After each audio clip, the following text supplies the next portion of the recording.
Michael and Nathan Johnson were beyond excited. The 16-year-old twins had never flown by themselves before. For 6 long months, they'd been saving up money from their weekend jobs at the local grocery store, putting aside every extra dollar, to buy tickets to visit their grandmother in Chicago. Their grandmother, who they lovingly called Nana, had been feeling lonely since their grandfather passed away last year. This trip meant everything to them. It was a busy Tuesday afternoon at Atlanta International Airport. The twins arrived 3 hours early, double-checking their boarding passes and IDs at least a dozen times. They watched planes take off and land, through the massive terminal windows, pointing out different airlines and imagining where each might be headed. "Do you think we'll get those little pretzels?" Nathan asked, adjusting his backpack strap. "I hope so," Michael replied with a grin, "and maybe those tiny cups of soda that never seem to be enough." When boarding finally began for Flight 372, the boys couldn't contain their excitement. They high-fived each other before walking down the jet bridge, feeling grown-up and independent. The plane was nearly full, mostly with business travelers in wrinkled suits and tired expressions. The twins found their seats in row 23, right over the wing. "Look, we can see the engine from here," Michael whispered, pointing out the small oval window.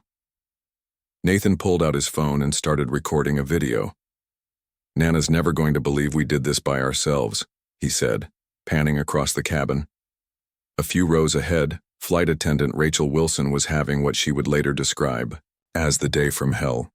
At 43, she'd been flying with Midwest Airways for 15 years and had seen it all, or so she thought.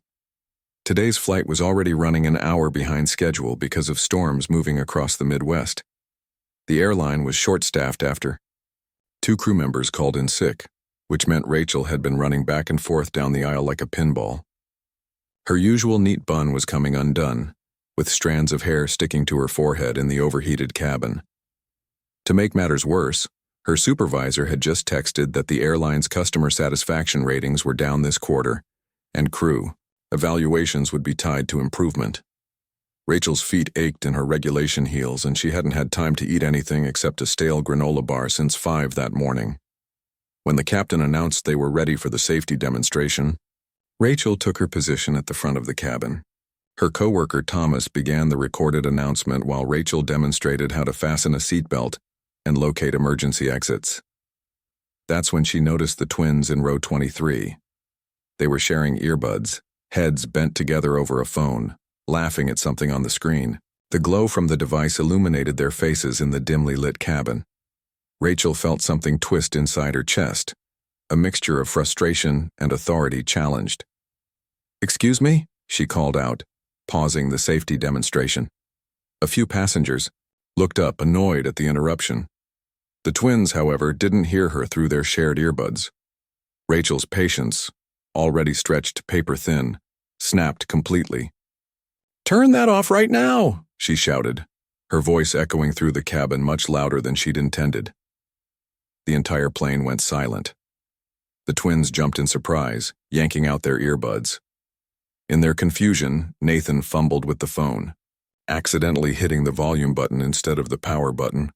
The sound of a video game blared briefly through the quiet cabin. Rachel marched down the aisle, her face flushed with anger. Passengers watched uncomfortably as she approached row 23. "I said turn it off," Rachel demanded, standing over the boys, with her hands on her hips. "Are you trying to be difficult? Or do you just not understand simple instructions?" Michael's face burned with embarrassment. "We're sorry, ma'am. We're just trying to put it in airplane mode." "I don't want to hear excuses," Rachel cut him off.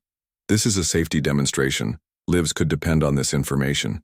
If you can't follow basic rules, perhaps you shouldn't be flying alone." The twins glanced at each other, confusion and hurt in their eyes. Nathan quickly turned off the phone completely and shoved it deep into his pocket.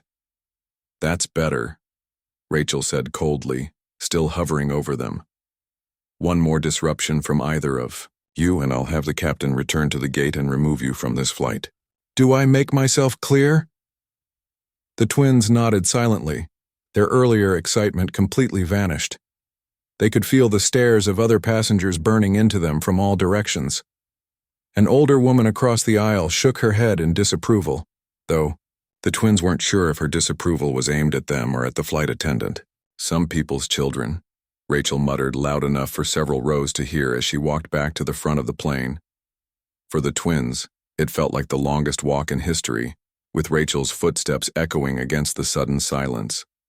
The safety demonstration resumed, but few passengers were paying attention anymore. Most were either looking uncomfortably at their laps or stealing glances at the teenagers who had just been publicly humiliated. Michael stared straight ahead, his hands clenched in his lap. Nathan blinked rapidly, fighting back tears. Their first flight alone, the trip they'd saved for and dreamed about for months, had turned into a nightmare before they'd even left the ground. "Did we do something really wrong?" Nathan whispered, to his brother. "I don't think so," Michael whispered back. "We just didn't hear her the first time." A businessman in the row behind them leaned forward slightly.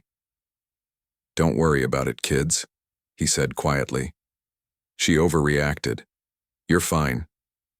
The small act of kindness just made Nathan's throat tighten more. He nodded gratefully at the man but couldn't bring himself to speak. What the twins didn't know was that Rachel was already making her way to the galley phone, her mind made up about what needed to happen next. This seemingly small incident was about to change the course of many lives, including their own. Rachel stormed into the narrow galley at the front of the plane, her hands trembling with frustration. The safety demonstration had just finished and the aircraft was beginning to taxi toward the runway. She grabbed the galley phone and punched in the number for her supervisor, Diane Powell. "Come on, pick up," Rachel muttered, drumming her fingernails against the plastic wall divider. The plane hit a small bump on the taxiway, and she steadied herself against the beverage cart. When Diane finally answered, Rachel wasted no time. "Diane, it's Rachel on Flight 372. We've got a situation with two unruly teenagers in row 23. Glanced down the aisle to make sure no one could hear her. The twins were sitting quietly now, heads down, but Rachel was still fuming. "They completely ignored the safety demonstration," she continued, her voice rising slightly. "When I asked them to turn off their device, they turned up the volume instead. It was a deliberate act of defiance." Rachel paused, listening to Diane's response. "No, I don't think a warning is enough. We need to make an example here. Passengers can't be allowed to disrespect crew members and ignore safety protocols." She lowered her voice. "I think we should return to the gate and have them removed from the flight." What Rachel didn't realize was that the galley walls were thin and her conversation wasn't as private as she thought. In row 22, directly behind the twins, sat Olivia Washington, a 42-year-old civil rights attorney returning from a legal conference in Atlanta. Olivia had witnessed the entire exchange between Rachel and the boys, and now she was hearing a dramatically different version being reported. Olivia frowned, pulling out her phone. She hesitated for just a moment, then began recording, holding the phone close to her chest to capture Rachel's conversation. "These kids were being completely disruptive," Rachel continued on the phone. "They argued with me when I gave them a direct order. I can't maintain control of the cabin if passengers think they can challenge my authority." Olivia's eyebrows shot up. That wasn't at all what happened. The boys had been startled, maybe a bit clumsy with the phone, but they hadn't argued or been disruptive in any way. In the row ahead, Michael leaned over to his brother. "I feel like everyone's staring at us," he whispered. "Just don't do anything," Nathan replied, his eyes fixed on the seat in front of him. "Don't give her any reason to come back." The businessman behind them leaned forward again. "Hey, I'm Tyler," he said quietly. "For what it's worth, I travel every week for work, and you guys didn't do anything wrong. That was way out of line." A woman across the aisle nodded in agreement. "Completely uncalled for," she murmured. Meanwhile, up in the cockpit, Captain Robert Chen and First Officer Alicia Rodriguez were preparing for takeoff when a message came through from ground operations. "Midwest 372, this is dispatch. Be advised, we have a report of disruptive passengers on board. Supervisor is requesting return to gate." Captain Chen frowned. "Disruptive passengers? We haven't heard anything from the cabin crew." He pressed the intercom button. "Flight attendants, check in, please." Thomas, the other flight attendant, answered from the rear galley. "Everything's fine back here, Captain." Rachel quickly hung up the phone and grabbed the intercom. "Captain, Rachel here. We have a situation with 2 teenage passengers who refuse to follow safety instructions. Ground supervisor is requesting we return to the gate." Captain Chen sighed. In his 20 years of flying, he'd learned that these situations were rarely as straightforward as they seemed. But airline policy was clear. If there was a potential safety issue, they had to take it seriously. "Copy that, Rachel. We'll head back." He switched to the main cabin announcement system. "Ladies and gentlemen, this is your captain speaking. We need to return to the gate briefly to address a situation. We apologize for the delay and will have you on your way as soon as possible." A collective groan swept through the cabin. Passengers who had been settling in for takeoff now exchanged confused glances and whispers. "What situation?" someone asked loudly. "Is there something wrong with the plane?" called another voice. The twins looked at each other in growing horror as they realized what was happening. "Is this because of us?" Nathan whispered, his voice cracking. Michael shook his head in disbelief. "We didn't do anything. We turned the phone off." Olivia, still recording, leaned forward. "It's going to be okay," she said quietly. "I saw everything, and I have it all on record. You didn't do anything wrong." The boys turned around, surprised, to see an adult taking their side. "I'm Olivia Washington, an attorney," she said, giving them a reassuring smile. "She's greatly exaggerating what happened. Don't worry." But worry they did, as the plane slowly turned around on the taxiway and headed back to the gate. Rachel walked purposefully down the aisle, avoiding eye contact with any passengers, especially those near row 23. Tyler, the businessman, stood up as she passed. "Excuse me, but what exactly is going on? These kids didn't do anything disruptive." Rachel's face flushed. "Sir, please return to your seat. This is a safety issue and I'm not at liberty to discuss it." "Safety issue?" The older woman across the aisle scoffed. "The only disruption I've seen is you shouting at these children." Other passengers began to murmur in agreement. Rachel quickened her pace back to the front of the plane. As the aircraft approached the gate, Michael pulled out his phone with shaking hands. "What are you doing?" Nathan hissed. "That's what got us in trouble in the first place." "I'm calling Mom," Michael said, his voice trembling. "I don't know what's going to happen, but she needs to know." Their mother, Dr. Karen Johnson, was in the middle of examining a patient when her phone buzzed. Seeing it was Michael, she excused herself to answer. "Mom." Michael's voice came through, small and frightened in a way she hadn't heard since he was much younger. "Something's happening. They're taking the plane back to the gate because of us, but we didn't do anything wrong. I think they're going to make us get off." Dr. Johnson's heart dropped. Her sons, whom she had raised to be respectful and responsible, were 800 miles away facing a situation she couldn't immediately fix. "Stay calm," she told them, already grabbing her purse and heading for the door. "Put an adult on the phone if you can. I'm going to make some calls right now." As the plane docked at the gate, no one had any idea that this incident was about to spiral far beyond a simple misunderstanding at an airport. The next few minutes would change many lives forever.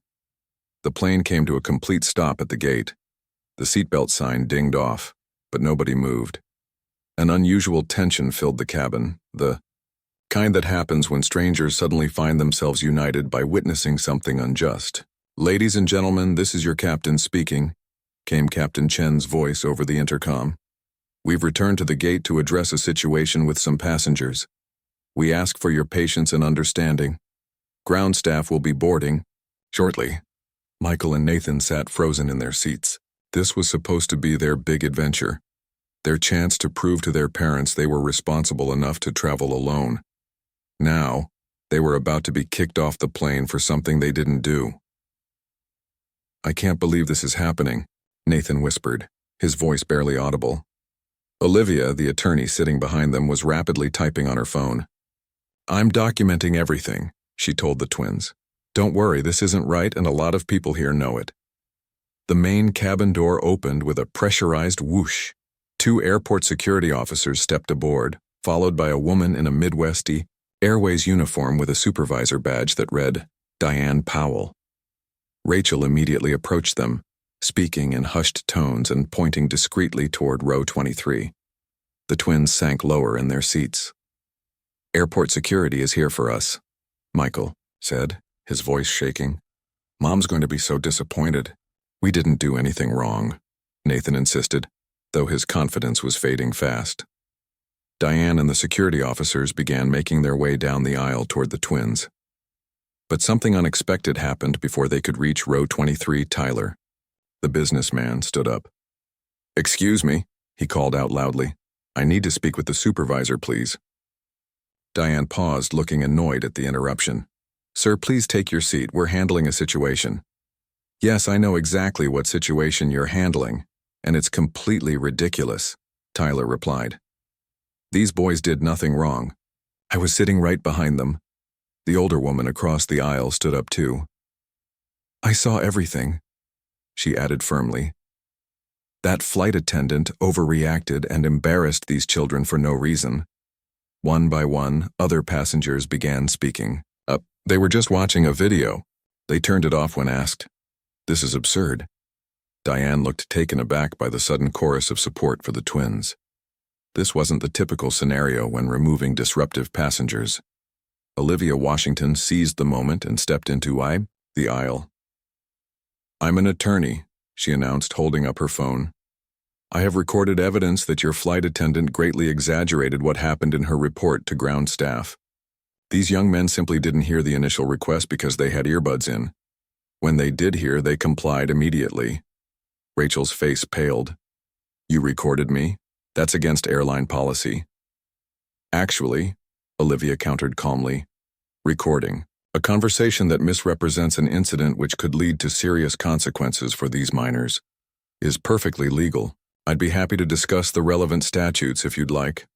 More passengers were standing now, creating a literal wall of support around the twins' row. The security officers exchanged uncomfortable glances. Let me hear this recording, Diane said, her professional smile fading. Olivia played the audio, which clearly captured Rachel's exaggerated account of the incident. The entire cabin fell silent as they listened to Rachel describing the twins as unruly and defiant when they had been neither. That's not what happened at all, said a woman from a few rows back. I watched the whole thing. She yelled at them out of nowhere and they got flustered and fumbled with the phone. That's it. Michael and Nathan looked around in amazement.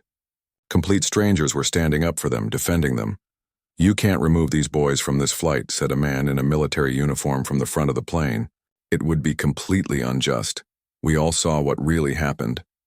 Diane turned to the security officers. Could you give us a moment, please? The officers nodded and stepped back toward the front of the plane. Rachel was now visibly uncomfortable, shifting her weight from one foot to the other. Diane, we need to maintain crew authority. Not now, Rachel. Diane cut her off quietly. She turned to the twins. I apologize for the confusion. Would you mind stepping into the jet bridge with me for a moment? You're not in trouble. I'd just like to hear your side of the story. Before the twins could respond, Olivia stepped forward. I'll be accompanying them, she said. It wasn't a request. Diane nodded reluctantly. As they moved toward the front of the plane, something remarkable happened. Passengers began to applaud, not loudly or dramatically, but the gentle, affirming applause of people acknowledging that sometimes standing together against unfairness matters. In the jet bridge, Michael and Nathan explained their side of the story, how they had been excited for their first flight alone, how they hadn't heard Rachel's first request because of their earbuds, how confused and embarrassed they felt when she shouted at them. We turned the phone off right away when we understood what she wanted, Michael explained. We didn't argue or anything. Diane listened carefully. When they finished, she sighed. I believe you, and clearly, many passengers observed the same thing. She paused, thinking. Here's what I'm going to do. You're welcome to continue on this flight to Chicago. I'll arrange for a different flight attendant to swap with Rachel for the remainder of this trip. Thank you, Nathan said quietly. I'd also like to take down your contact information, Diane continued. Someone from our customer relations department will be reaching out to you. Olivia handed Diane her business card. I'll be following up on this incident as well, she said. These young men deserve more than just being allowed to continue their trip. The way they were treated was unacceptable. Diane nodded, understanding the implied message. The airline could be facing serious problems if they didn't address this properly. Meanwhile, back on the plane, something else was happening. Passengers were exchanging phone numbers and social media accounts.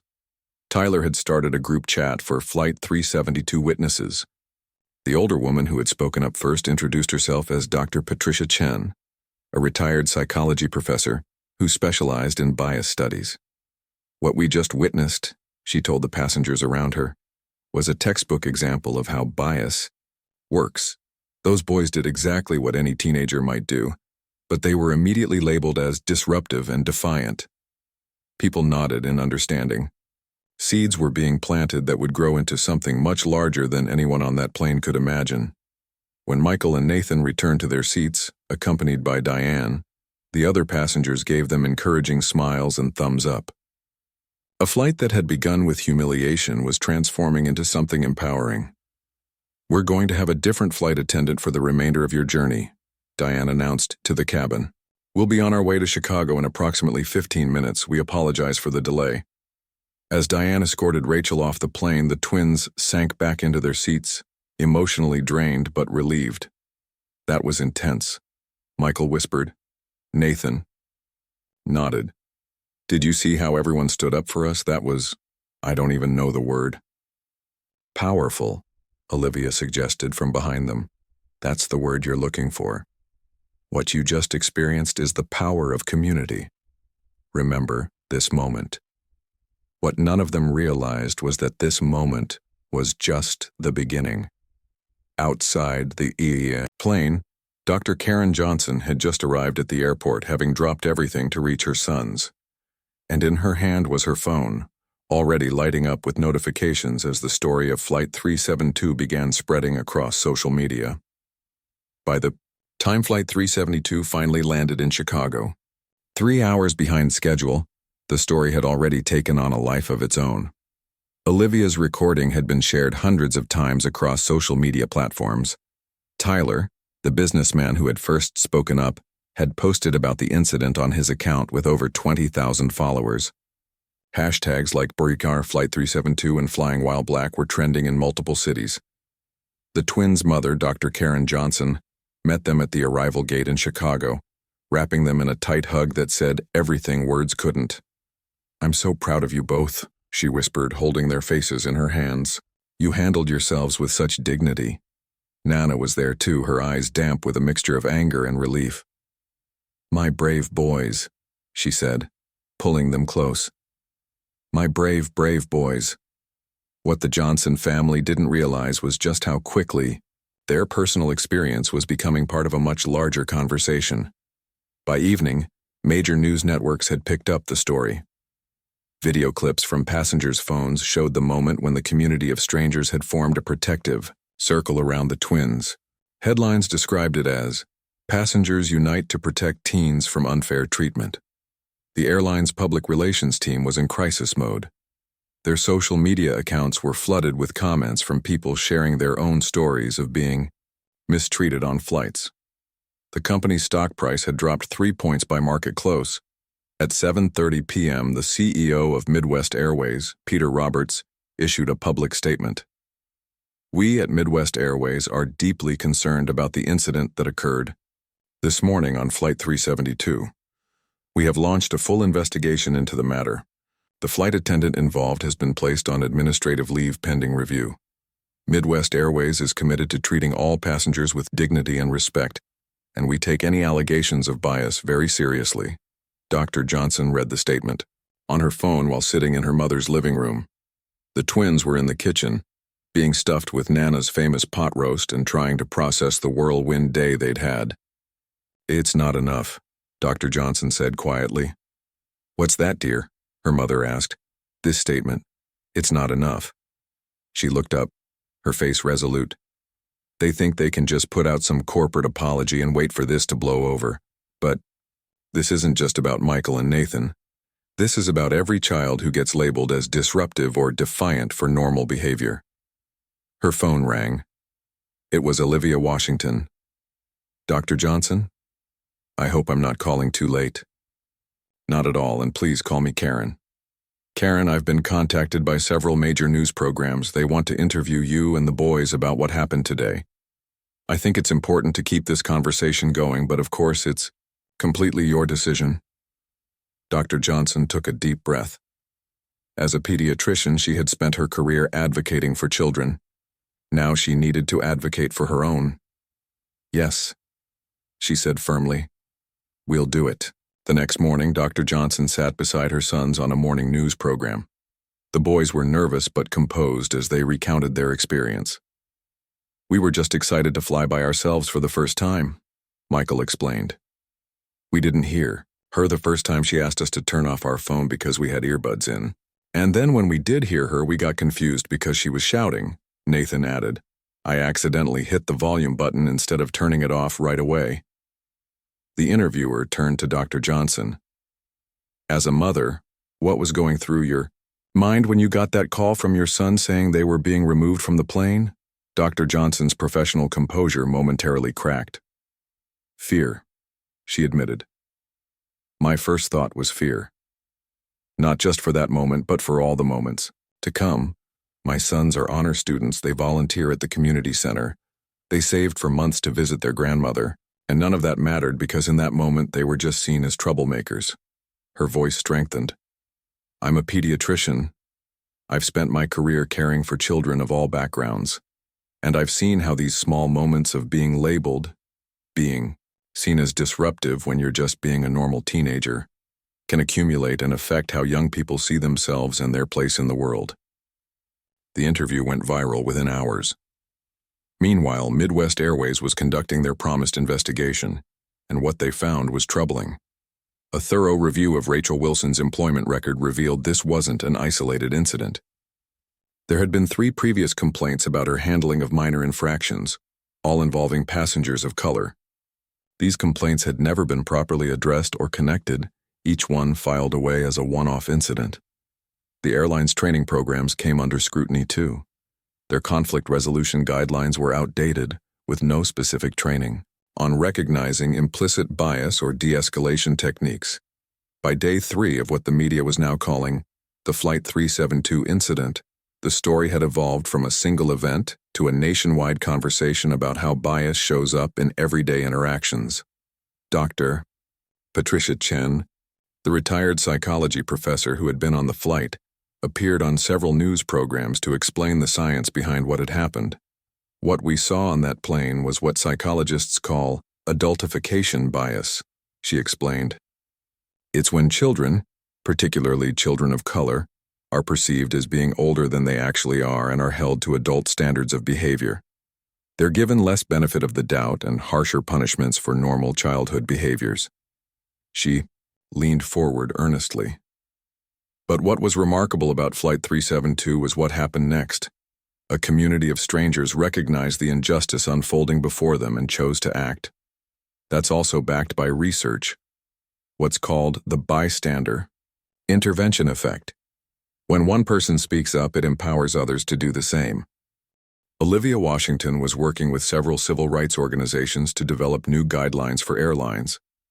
Tyler had started an online group for upstanders, people committed to speaking up when they witnessed unfair treatment in public spaces. For the Johnson family, the attention was overwhelming at times, but Dr. Johnson remained focused on what mattered most. I keep asking myself, what if Olivia hadn't been on that flight?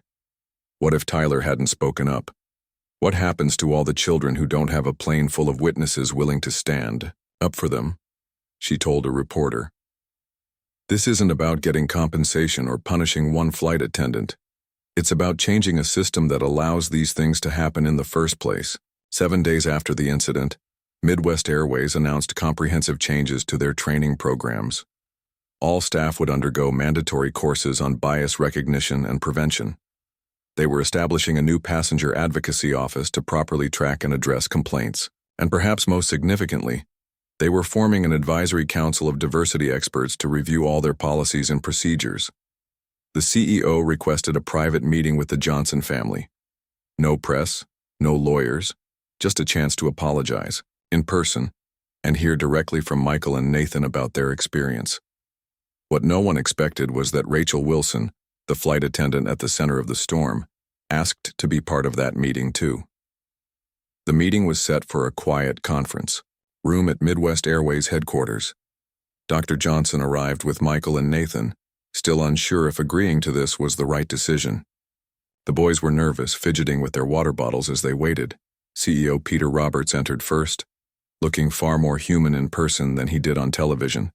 He shook their hands warmly, thanking them for coming.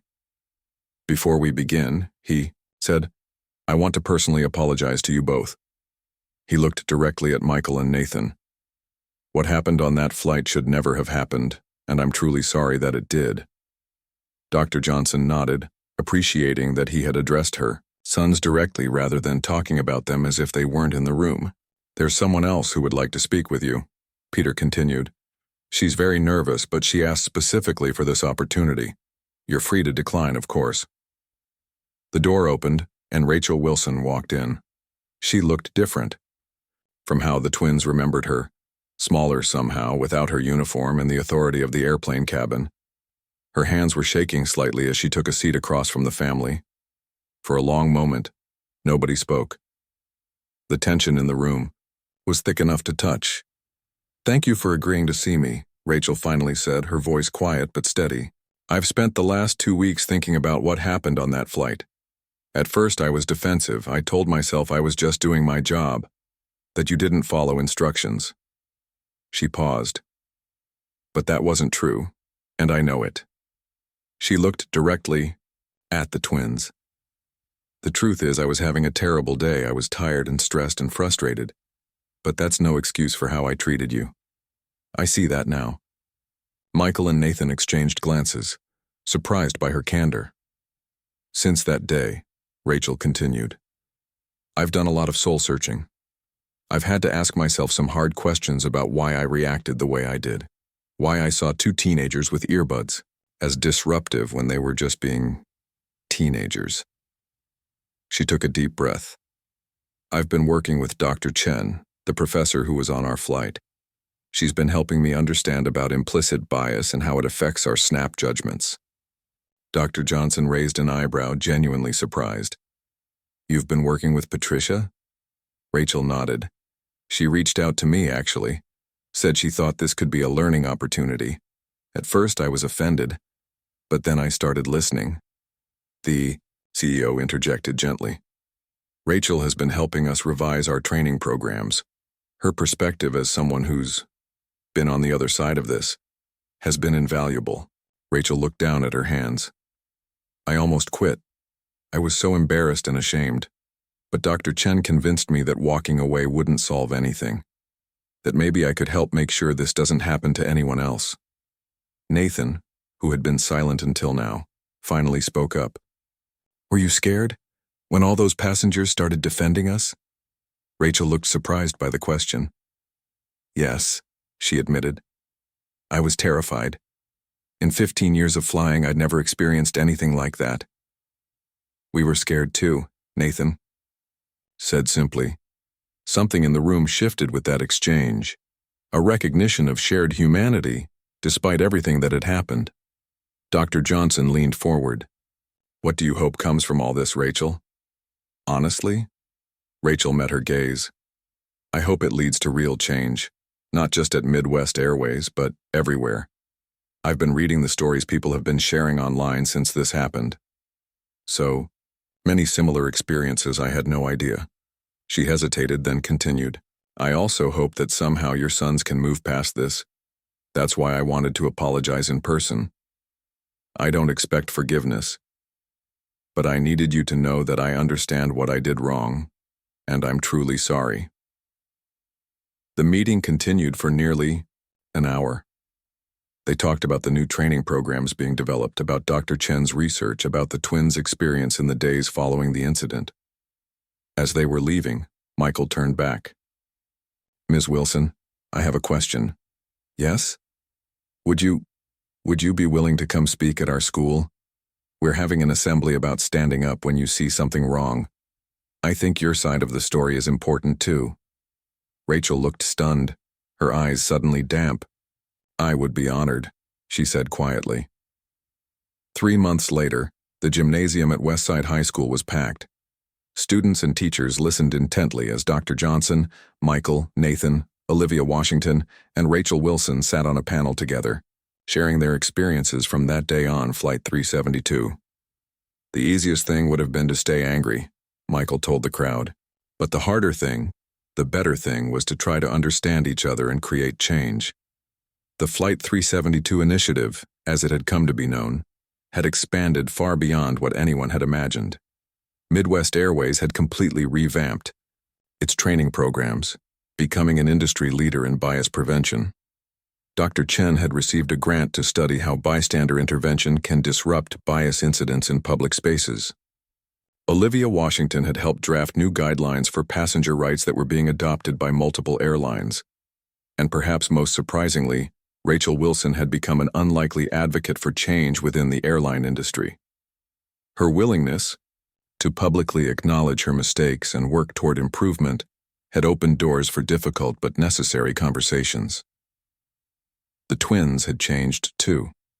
Nathan, who had always been interested in psychology, decided he wanted to study human behavior and conflict resolution. Michael was researching aviation law programs. Sometimes, Dr. Johnson told a reporter after the school assembly, the most powerful changes come from the most painful experiences.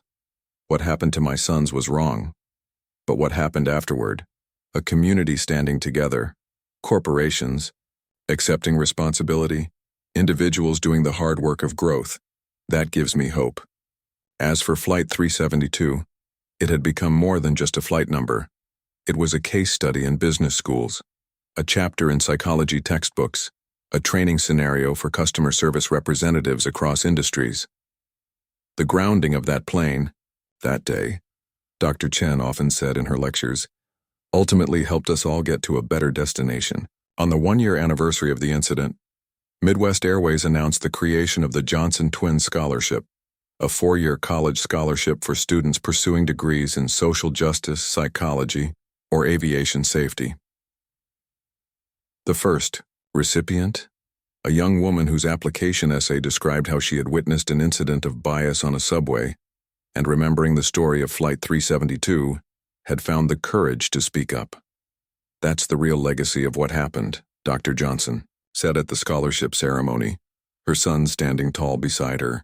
Not that one incident occurred, but that thousands of people learned how to prevent the next one.